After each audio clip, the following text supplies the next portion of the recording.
अगं नेहा, तू हे गाणं ऐकलंय का? अरे हे गाणं ऐकण्यात तर माझं पूर्ण लहानपण गेलंय. पण आजकाल ना यार चिमण्या तर एकदम दिसतच नाही, म्हणजे नाहीशाच झाले ना.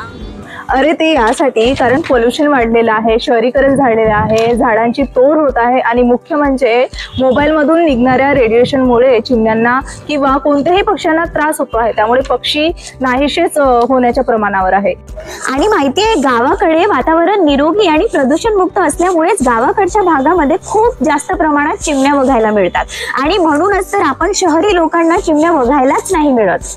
तर आज जागतिक चिमणी दिवस आहे आणि आता उन्हाळा सुद्धा सुरू होत आहे. तर आपल्याकडून पशु पक्ष्यांसाठी जी काही मदत होईल ती केली पाहिजे आणि त्यांची काळजी घेतली पाहिजे. आणि त्याचसाठी तुम्ही तुमच्या आजूबाजूच्या परिसरात पक्ष्यांसाठी दाणा पाणी नक्कीच ठेवा आणि अशा प्रकारे त्यांची मदत करा. पशु पक्षी हा निसर्गाचा महत्त्वाचा भाग आहे. प्रत्येक नागरिकाची जबाबदारी आहे की तो पर्यावरणाचे संरक्षण करेल आणि जैवविविधतेचे जतन करेल.